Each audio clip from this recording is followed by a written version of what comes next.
ઉપલેટા શહેરના ward number 9માં ભૂગર્ભ ગટરના ચાલી રહેલ કામથી પાણીની લાઇન લીકેજ થતા પૂર્વ સદસ્ય રજાક હિંગોરાએ રજૂઆત કરી તાત્કાલિક પાણીની લાઇન રિપેર કરાવી। રાજકોટ જિલ્લાના ઉપલેટામાં હાલ તમામ વોર્ડમાં ભૂગર્ભ ગટર અને નલ સે જલ યોજનાઓને લઈ કામ ચાલી રહ્યા છે। કામથી દરેક વિસ્તારોમાં પાઇપલાઇન નાખવા માટે ખાડા ખોદવાની કાર્યવાહી ચાલી રહી છે। વોર્ડ નંબર 9માં ચાલી રહેલી કામગીરી દરમિયાન પીવાના પાણીની પાઇપલાઇન લીકેજ થતા લોકો પાણી વિહોણા ન રહે તે માટે નગરપાલિકાના પૂર્વ સદસ્ય અને સમાજ સેવક રજાકભાઈ હિંગોરા દ્વારા નગરપાલિકા પ્રમુખ વર્ષાબેન ગજેરાની રજૂઆત કરતા તાત્કાલિક ધોરણે પ્રમુખ દ્વારા પાણીની નવી પાઇપલાઇન લગાવવાની કાર્યવાહી હાથ ધરવામાં આવે, જેને લઈ સ્થાનિક રહેવાસીઓએ રજાકભાઈ હિંગોરા અને નગરપાલિકા પ્રમુખ વર્ષાબેન ગજેરાનો ખૂબ ખૂબ આભાર વ્યક્ત કર્યો।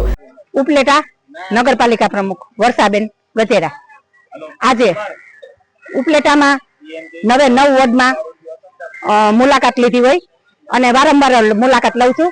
આજે 9મા વોર્ડમાં ભૂગર્ભનું કામ નલ સે જલનું કામ ચાલે છે, તો ત્યાં મેં મુલાકાત આજે લીધી છે।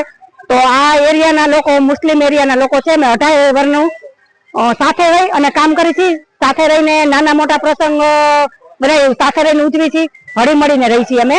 તો આજે જે ઉપલેટામાં મુસ્લિમ એરિયામાં 9મા વોર્ડમાં ભૂગર્ભનું કામ ચાલી રહ્યું છે ત્યારે પાણીની લાઈન ડેમેજ થતા બાવલાભાઈનો મને ફોન આવ્યો કે બેન પાણીની લાઈન અમારે ડેમેજ થઈ છે, તો મેં કીધું હાલો તાત્કાલિક કરાવી દઈ અને આપણે કોન્ટ્રાક્ટરને જાણ કરી ભૂગર્ભના કે ભાઈ ચિંતનભાઈ તમારે આ પાણીની લાઈન છે તો બેનો શું કરશે પાણી વગર, અને કોલોની બાજુમાં જ છે તો ચાચા કરશે। તો ચિંતનભાઈએ તાત્કાલિક નવી પાઇપલાઇન એના ખર્ચે નવી પાઇપલાઇન પાણીની નાખી અને લોકોના સુખાકારી માટે ઉત્તમમાં ઉત્તમ આજે કામ કરેલ છે। આથી આ એરિયાના લોકો ખુશ છે અને ભૂગર્ભની લાઈન તાત્કાલિક એને નાખેલી છે, પાણીની લાઈન તાત્કાલિક અહીંયા પડેલી છે અને આ લોકો ખૂબ ખુશ છે। જય ભારત। વિપુલ ધામેચાનો રિપોર્ટ, S9 ન્યૂઝ, ઉપલેટા। અમારી તમામ માહિતીથી અપડેટ રહેવા માટે જોડાયેલા રહો S9 ન્યૂઝ સાથે।